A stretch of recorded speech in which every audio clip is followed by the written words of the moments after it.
All right, so you sent me this book, Secrets of the Millionaire Mind, and I took a look, Yeah. and we're really diving deep into this idea of thinking big Yeah. from Wealth File number 4. Yeah, that's what they But it's not just about, like, you know, manifesting a yacht You're or right. It's not the Wolf of Wall Street. yeah. It's not about like, I'm gonna be rich. Jack. It's really more about like your whole mindset Yeah. when it comes to wealth. And I think that's Yeah. what really drew me to this. Absolutely. And that's what really, I think, sets this book apart.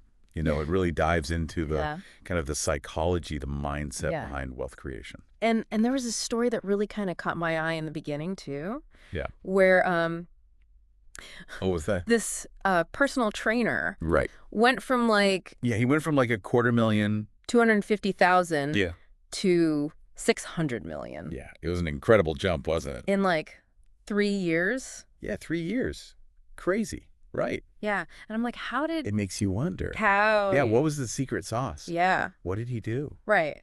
Because, you know, it's easy to get caught up in the idea of just like thinking positive Right. and, you know, all that. But Right. Eker really grounds it. Yeah. You know, he's like, no, Yeah. it's about the value that you Right. deliver to the world. Yeah. And that's where it starts to get interesting, right? Because Yeah.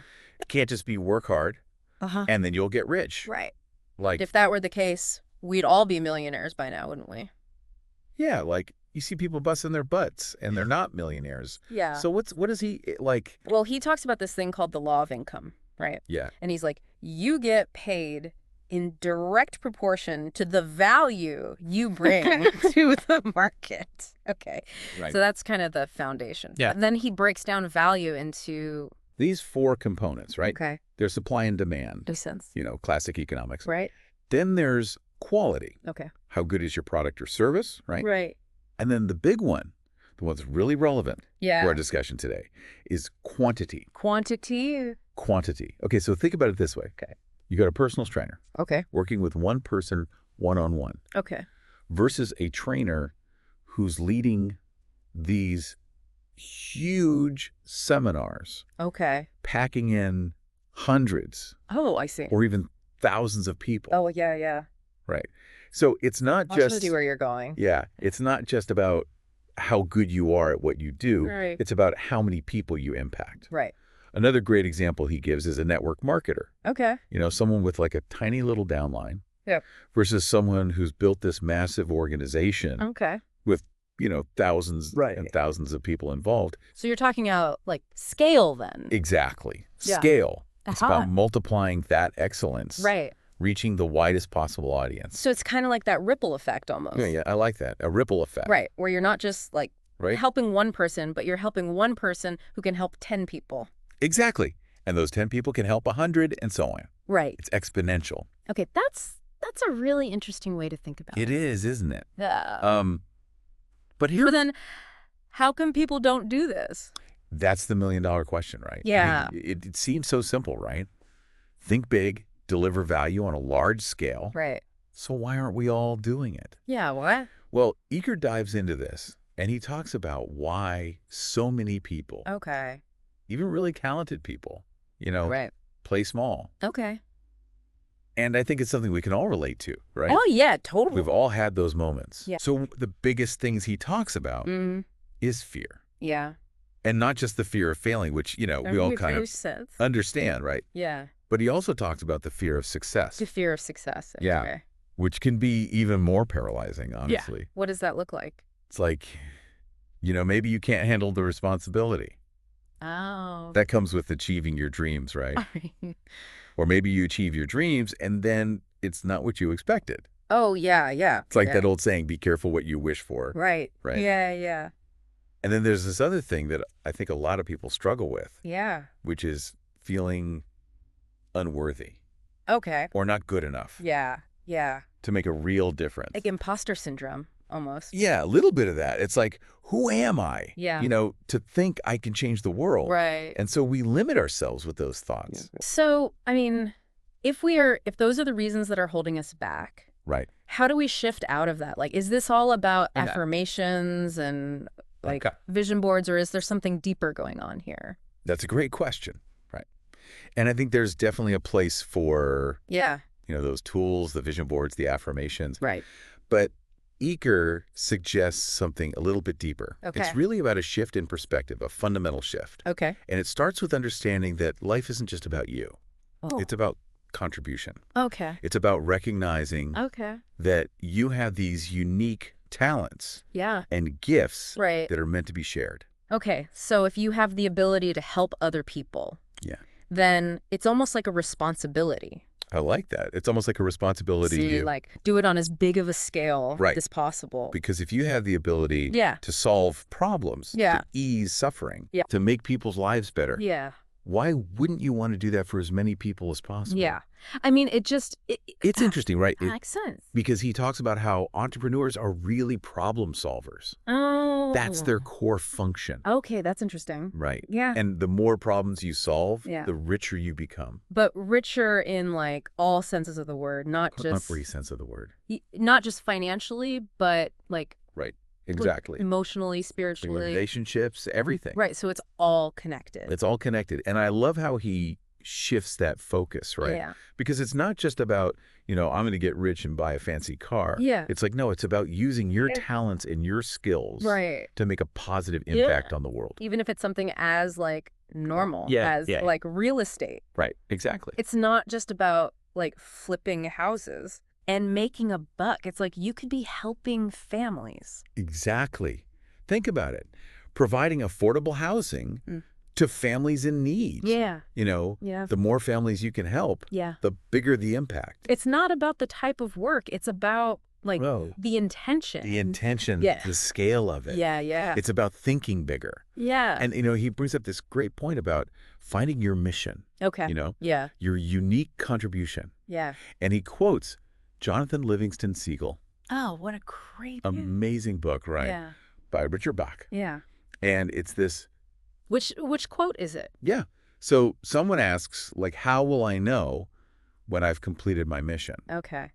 And the answer is, if you are still breathing, you are not done. Oh, wow. That's good. Right. Yeah. It's like there's always more. That's powerful. There's always more we can do, more we can give. Right. Like constantly evolving and like getting better and he observes so many people playing small. Yeah. Right? Yeah. Letting fear hold them back from fulfilling their true potential. Right. You were just saying that.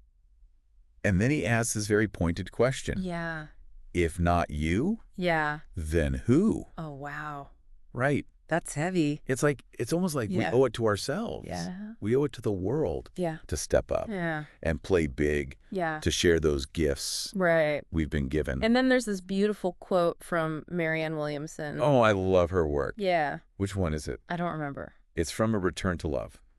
And it goes like this. Okay. You are a child of God. Your playing small does not serve the world. There is nothing enlightened about shrinking so that other people won't feel insecure around you. We are all meant to shine as children do. Yeah. We were born to make manifest the glory of God that is within us. Okay. It is not just in some of us. It is in everyone. Yeah. And as we let our own light shine, we unconsciously give other people permission to do the same. Oh, I like that. As we are liberated from our own fear, our presence automatically liberates others. So when we're playing small, we're not just limiting ourselves, we're limiting other people too. Exactly. It's like this chain reaction. Yeah. And we have the power to break that chain. Okay, but how?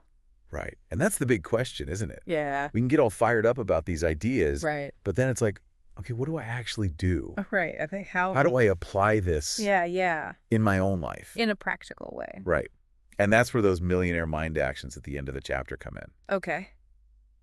And I really like these. He's very specific, Okay, good. So the first thing he says is, identify your natural talents. Oh, okay. The things you've always excelled at. Okay. The things that come easily to you. Yeah. So it's not about like trying to force yourself to be someone you're not. It's more about like.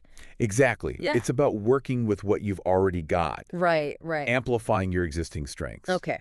Right. Yeah. And then he challenges you to brainstorm ways to leverage those talents to solve problems for a wider audience. Yeah. Think about how you can scale your impact. Okay. How you can reach more people with your unique gifts. So you're saying, like, don't reinvent the wheel. Right. Just make your wheel Make your wheel bigger and better. bigger and better. Yeah. Exactly. Yeah. And then, of course, he reminds us Okay. that small thinking Yeah. leads to financial struggle Right. and a lack of fulfillment. Right. But when you embrace big thinking, Yeah. you open yourself up to Yeah. both wealth and meaning. So it's like that That's impact. the magic combination, That's right? abundant. Impact and abundance. Creating a life that's both prosperous Right. and purposeful. And he ends with like a couple of like really Okay. powerful Right. declarations. Okay. He's like, I think big. Love it. And I have a millionaire mind. Yeah. Something a battle cry, right? Right. Against self-doubt and limitation. What was your biggest takeaway from this whole section? Like what really stood out to you? You know, I think what really struck me is that this whole idea of thinking big, Yeah. it's not just about business. Oh, yeah. Yeah. It's not just about entrepreneurship. Yeah. It's a philosophy. Right. It's a way of life. It's applicable to any area. Yeah. And it's about maximizing your positive impact Right. on the world, It doesn't matter what you do, really. regardless of your passions, Yeah. your skills. Right. What about you? What resonated with you? I really like the whole concept of like not just becoming a millionaire, Yeah. but like becoming a millionaire Yeah, in terms of your value to the world. exactly. Right. It's about becoming a millionaire of value. Yeah. Yeah. It's about stepping into your full potential Right. and making the biggest, brightest difference you can. Yeah. I love that. I think that's a great place to kind of pause Yeah, I agree. and take a break. Take a breath. And Let it all sink in a little bit. yeah. There's so much more to unpack, though. Definitely. We've only just scratched the surface of what Yeah. it means to truly think big. Right. Yeah. So much more to explore. We'll continue this next time. Looking forward to it. Awesome. All right. Sounds good. Yeah. We were just talking about how thinking big can be used anywhere, not just for business. It makes you wonder if when we think bigger, it can make other people's lives better too. That's a really interesting thought. Ager talks about how when we do good, it can inspire others to do the same. Like if we see someone trying new things and doing well, we might want to try new things too. So it's kind of like good energy spreads then. Yeah, exactly. It's not just about us becoming better. It's about helping create a world where everyone feels like they can do great things. Okay, that makes sense. So we talked about why thinking big is good and how it connects to helping others and even facing our fears. But how do we actually make it happen? Where do we begin? Ager gives some good advice in the book. He says to start by figuring out what you're naturally good at, the things that you've always been great at and that are easy for you. So you shouldn't try to be someone you're not, right? Exactly. Use your strengths instead of trying to be someone else. After you know your strengths, think about how you can use them to help more people. Think about how you can make a bigger impact, how you can reach more people with your talents. So it's like making what you're already good at even better. Yeah, that's a good way to say it. Make your impact bigger, not necessarily change who you are. This sounds like what we talked about earlier with the law of income and helping others. But how do you make sure you're helping others and making a living at the same time? That's something lots of people think about. It means you need to find your purpose, the perfect spot where your skills and the needs of the world connect. Have you ever felt like you weren't living up to your potential? What helped you start thinking bigger? Yeah, I think we all feel that way sometimes, where we get scared or doubt ourselves. For me, it was when I was starting my career. I had a great idea, but I didn't think I could do it. I thought, who am I to try something so big? Luckily, I had a mentor who encouraged me to think bigger. He asked me, what if you fail? So what? But what if you succeed? Think about the impact you could have. That's a great story. It shows how important it is to have people around us who believe in us and help us try new things. It's like that idea we talked about, right? When someone else does brave things, it gives us permission to be brave too. Absolutely. Yeah. We don't have to do this alone. Working together and having a supportive community is super important for achieving big goals. It's important to remember that thinking bigger isn't always easy. You'll have times when you feel unsure. What advice would you give someone who's struggling with this? First, be patient with yourself. It takes time. And it's okay to start small. You don't have to change everything overnight. Just take one small step every day towards your big goals. I like that. Small steps, but keep your big goals in mind and you'll get there. Yeah, and it's okay if it's not perfect. Just keep trying and keep going. That's so important. And don't be afraid to ask for help. Find mentors, connect with people who think like you, build a support system.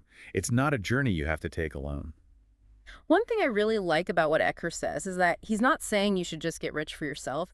He's saying you should use your money to do good things for the world. He's talking about more than just making money, right? Yeah, you're right. It's about doing good things that match your values and your purpose.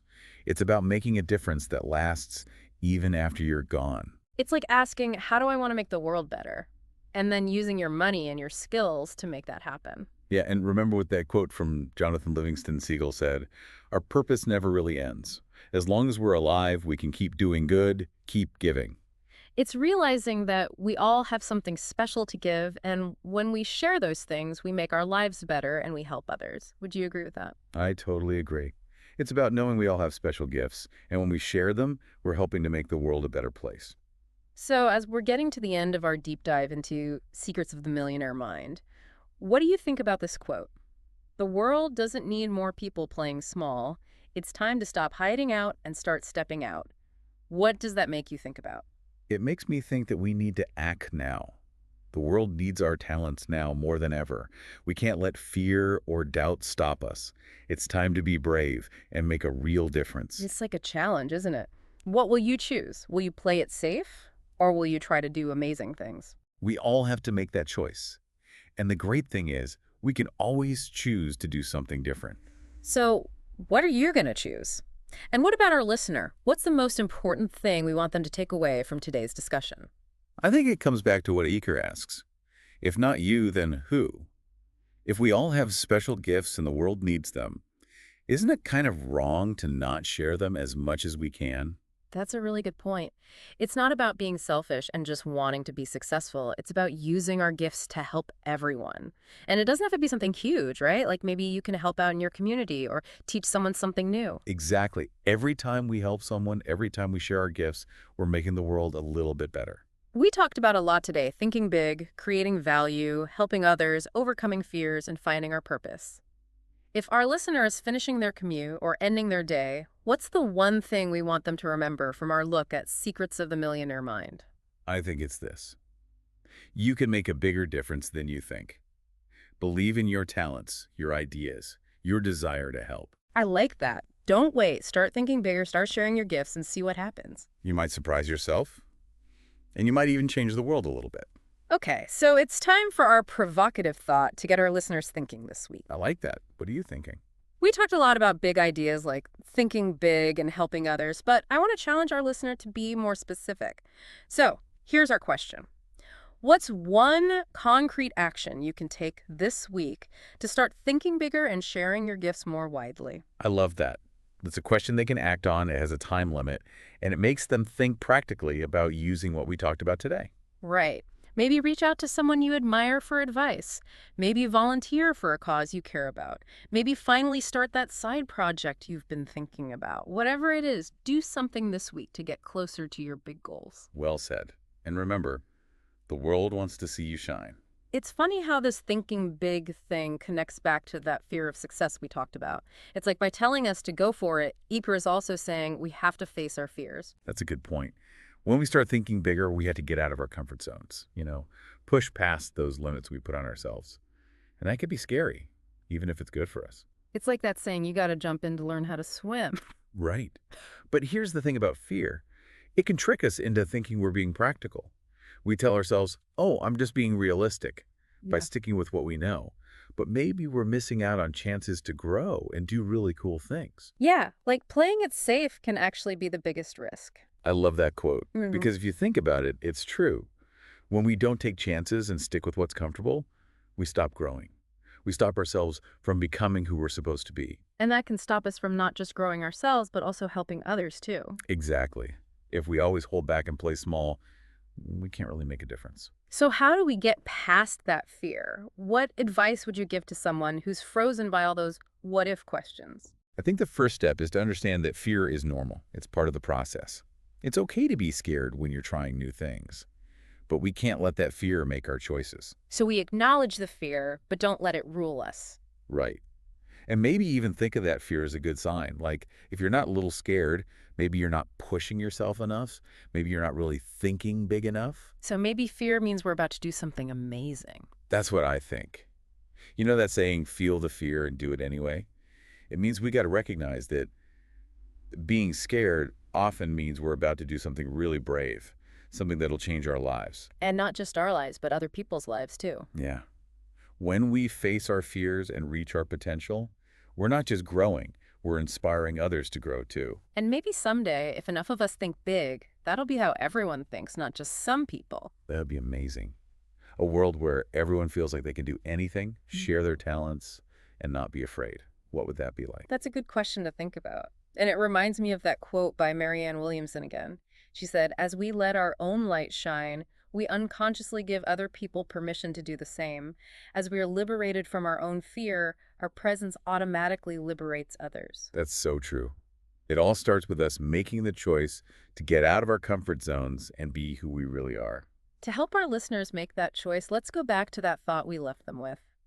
What's one concrete action you can take this week to start thinking bigger and sharing your gifts more widely? It doesn't have to be big. Maybe you say something nice to someone who's having a hard time, or volunteer for something you believe in. Or be even bolder and start that business you've been dreaming of. Or finally take that class you've always wanted to. The important thing is to do something. Start moving towards your dreams. Yeah, and you don't have to have it all figured out right now. Just take one step, and the rest will come. That's good advice. And on that note, it's time to wrap up our deep dive into Secrets of the Millionaire Mind. Thanks for joining us and exploring these ideas with us. We hope we gave you some new ways to think and inspired you to be the best you can be. Remember, the world needs your special talents. Don't be afraid to shine. We'll see you next time for another deep dive.